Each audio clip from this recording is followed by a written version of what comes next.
Ruth capítulo 4. El matrimonio de Booz y Ruth. A. El pariente más cercano declina su derecho de redención. 1:1-2. Booz se encuentra con el pariente más cercano en las puertas de la ciudad. Booz subió a la puerta y se sentó allí, y he aquí pasaba aquel pariente de quien Booz había hablado, y le dijo: fulano, ven acá y siéntate. Y él vino y se sentó. Entonces él tomó a 10 varones de los ancianos de la ciudad, y dijo: sentaos aquí. Y ellos se sentaron. Booz subió. El capítulo anterior nos dejó en un punto dramático. Ruth y Booz obviamente estaban enamorados y querían casarse, con Booz ejerciendo el derecho del Goyal, el pariente redentor. Sin embargo, había un pariente más cercano a Ruth y él tenía prioridad.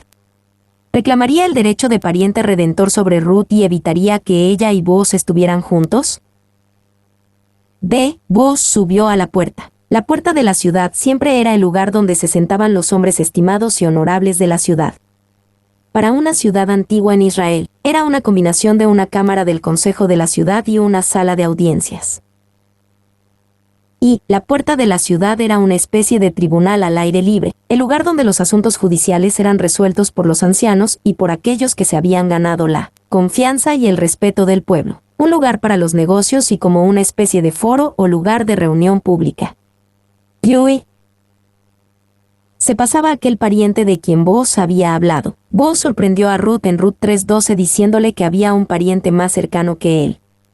Ahora bien, este hombre pasó por las puertas de la ciudad mientras Booz estaba sentado allí.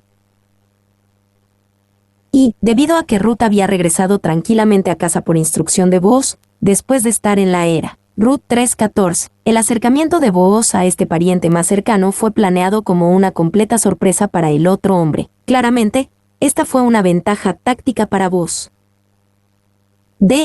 Fulano, ven acá y siéntate. Literalmente, en el hebreo antiguo, cuando Booz saludó al pariente más cercano, lo llamó señor fulano de tal. El escritor de Ruth nunca identificó el nombre del pariente más cercano porque no era digno del honor. Se negó a cumplir con sus obligaciones como pariente más cercano de Ruth.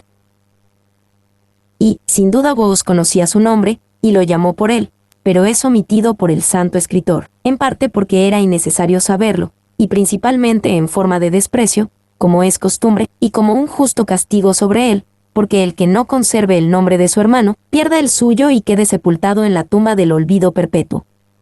Paul 2:3-4. Booz le pide al pariente más cercano que redima la tierra de Noemí y Elimelech. Luego dijo al pariente: Noemí, que ha vuelto del campo de Moab, vende una parte de las tierras que tuvo nuestro hermano Elimelech.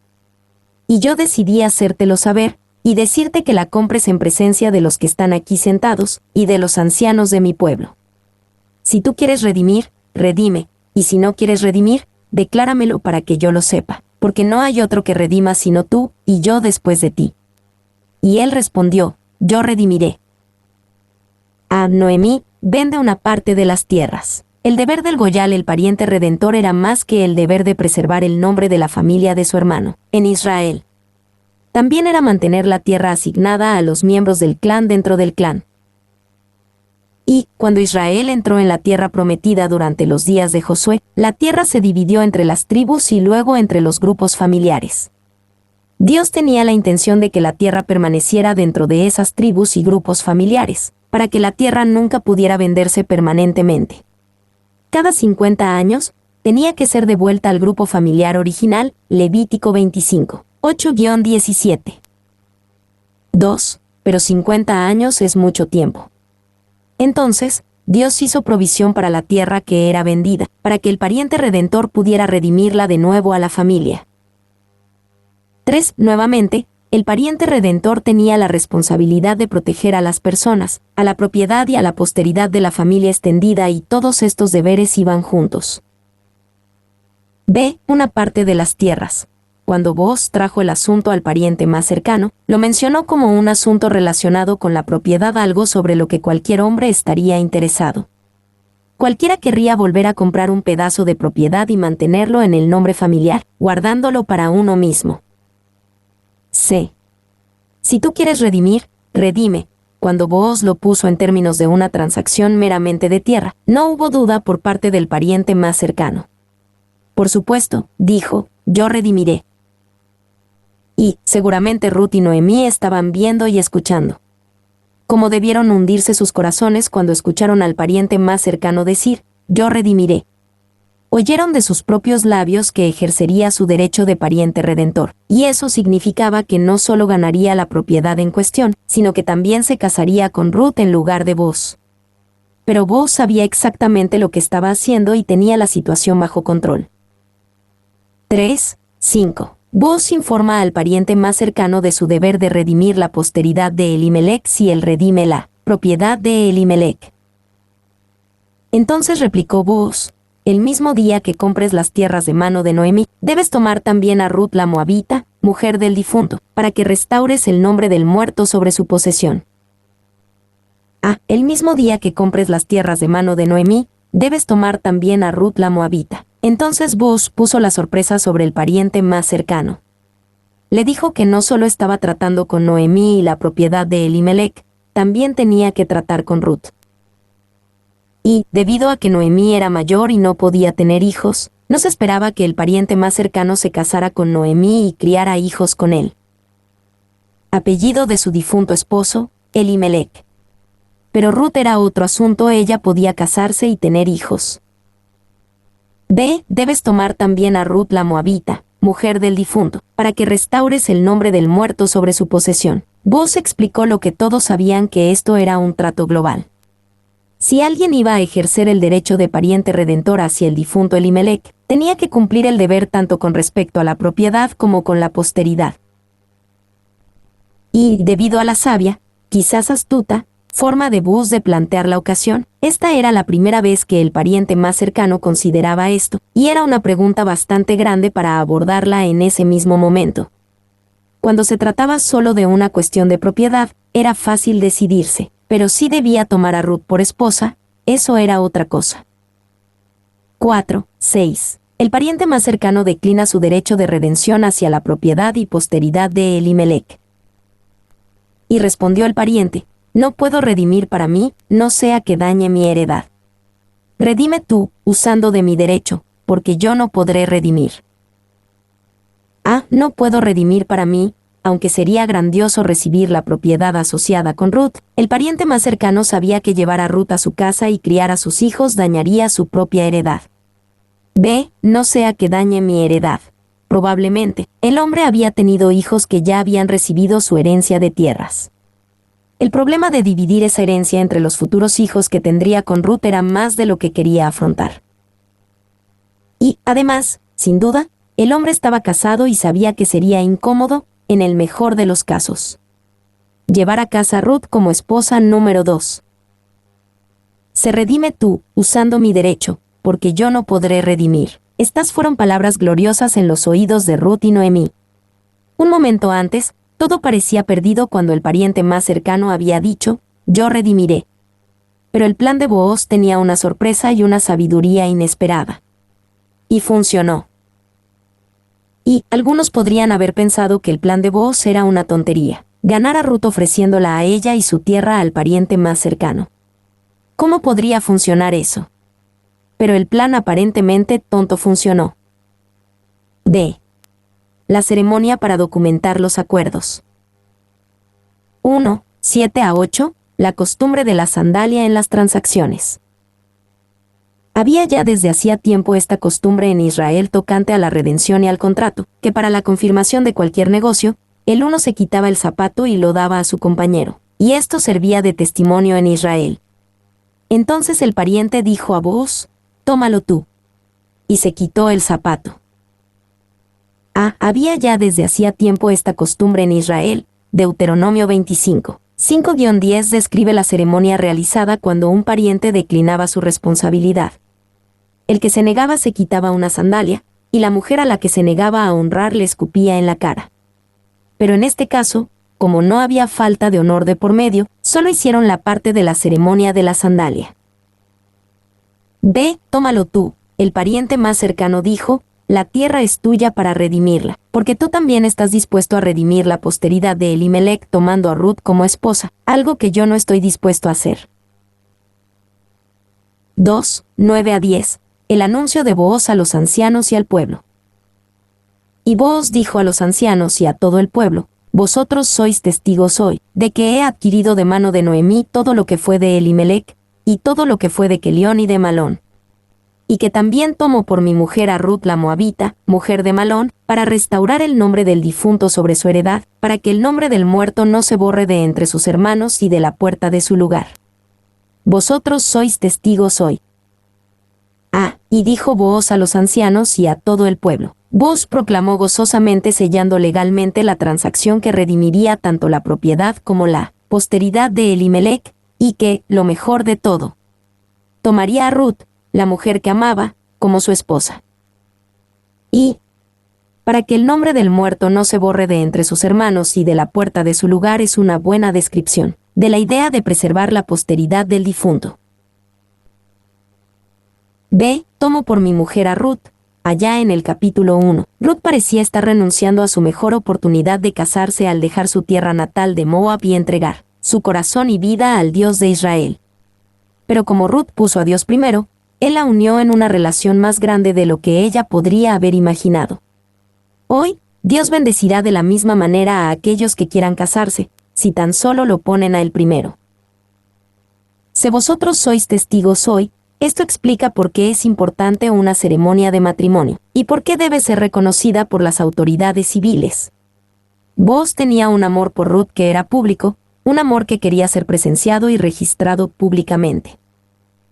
Y, a veces, la gente se pregunta por qué es importante una ceremonia de matrimonio o una licencia de matrimonio. No podemos solo casarnos delante de Dios. Pero hay algo que falta gravemente en un amor que no quiere ser proclamado, que no quiere testigos, y que no quiere que el vínculo sea reconocido por las autoridades civiles. Ese amor está por debajo del verdadero amor conyugal.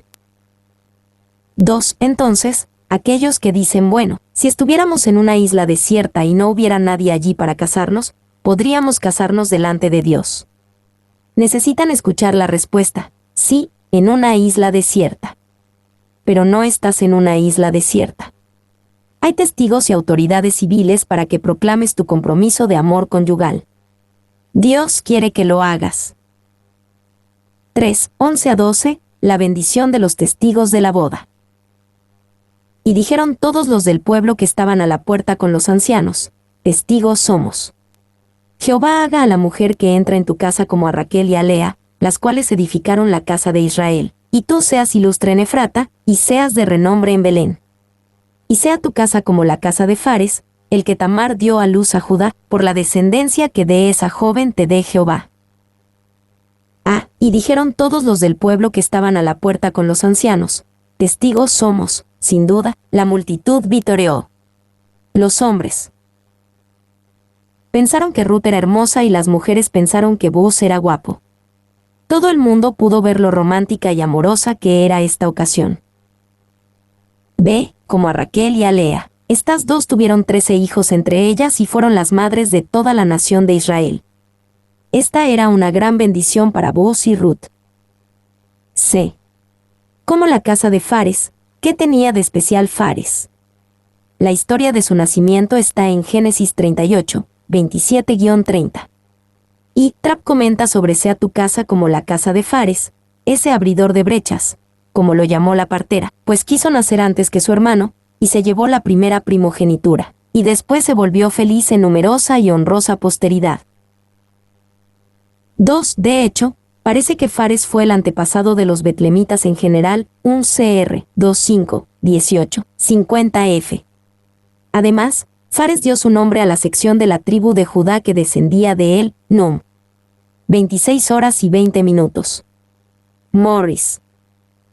Sé felices para siempre. 1.3. Ruth y Booz tienen su primer hijo.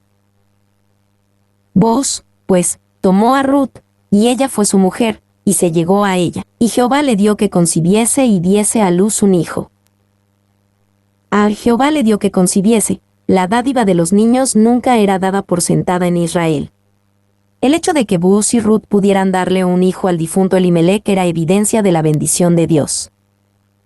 2. 14 a 16. La bendecida vida de Noemí.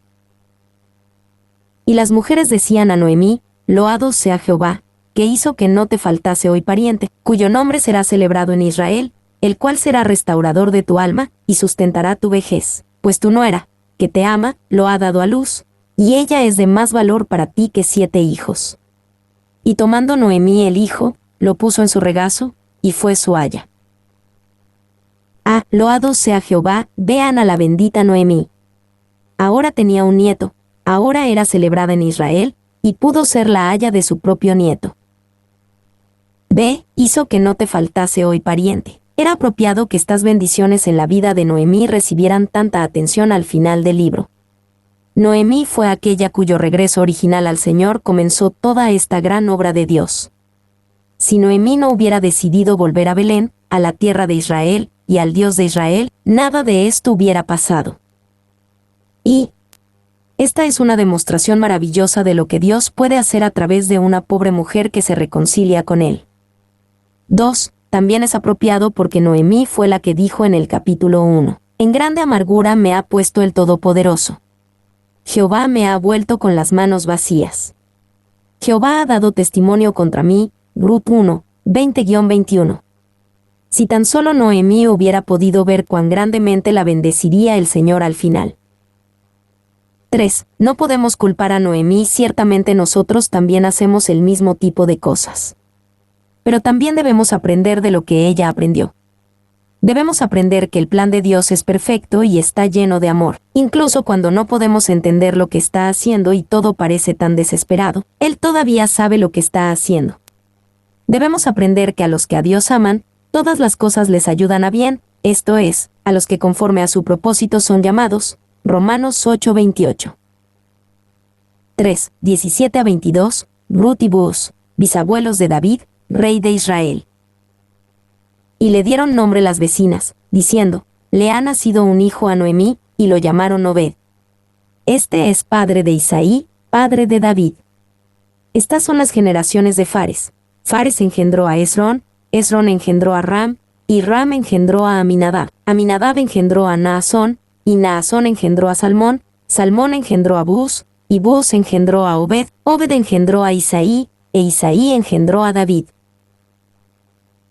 Le ha nacido un hijo a Noemí, el hijo de Ruth y Buz se llamó Obed.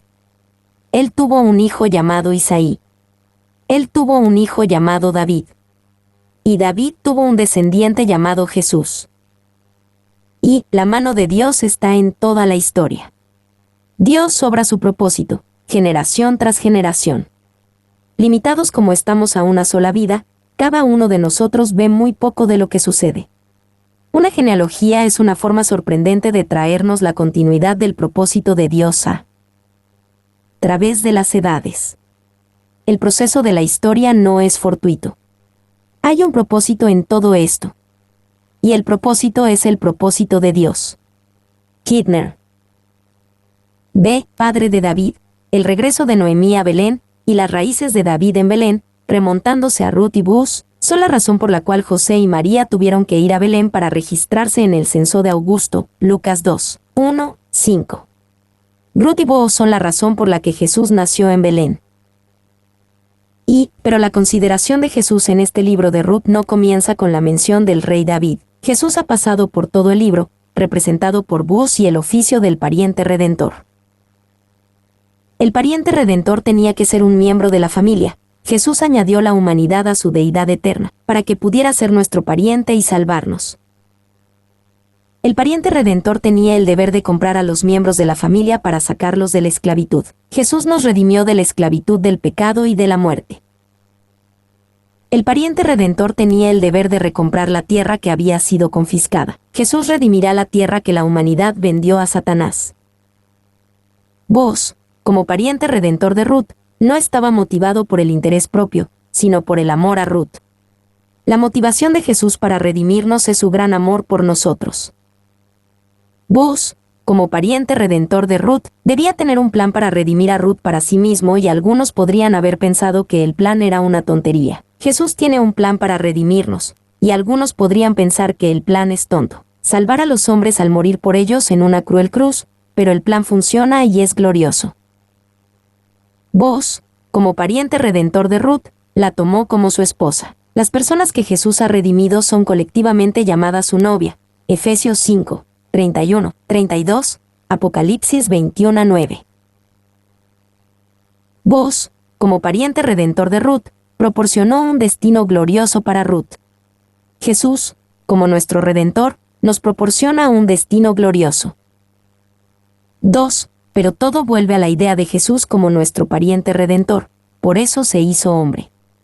Dios podría haber enviado un ángel para salvarnos, pero el ángel no habría sido nuestro pariente. Jesús, en su gloria eterna, sin la adición de la humanidad a su naturaleza divina, podría habernos salvado, pero no habría sido nuestro pariente. Un gran profeta o sacerdote sería nuestro pariente, pero su propio pecado lo habría descalificado como nuestro redentor.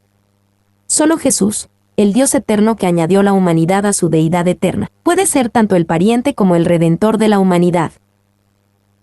3. Isaías 54. 4-8 describe el hermoso ministerio del Señor como nuestro Goyal, nuestro pariente redentor. No temas, pues no serás confundida, y no te avergüences porque no serás afrentada. Tú, pariente, redentor, el Santo de Israel, como a mujer abandonada y triste de espíritu te llamó Jehová. Con misericordia eterna tendré compasión de ti, dijo Jehová tú, pariente, redentor.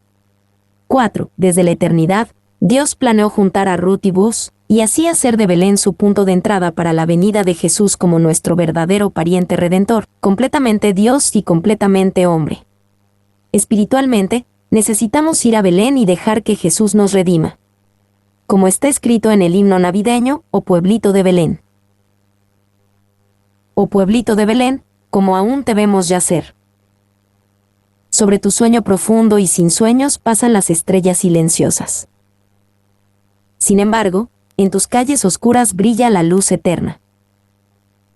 Las esperanzas y los temores de todos los años se encuentran en ti esta noche. Cuán silenciosamente, se da el maravilloso regalo. Así Dios imparte a los corazones humanos las bendiciones de su cielo. Ningún oído puede oír su venida, pero en el mundo del pecado, donde las almas mansas aún están dispuestas a recibirlo, el amado Cristo entra. Oh Santo Niño de Belén, desciende a nosotros, te rogamos. Echa fuera nuestro pecado y entra, nace en nosotros hoy. Escuchamos a los ángeles de Navidad. Las grandes buenas nuevas dicen: Oh, ven a nosotros, quédate con nosotros, nuestro Señor Emmanuel. Mi nombre es Demim. Soy tu asistente personal. Mi sitio en internet es demim.es.tl.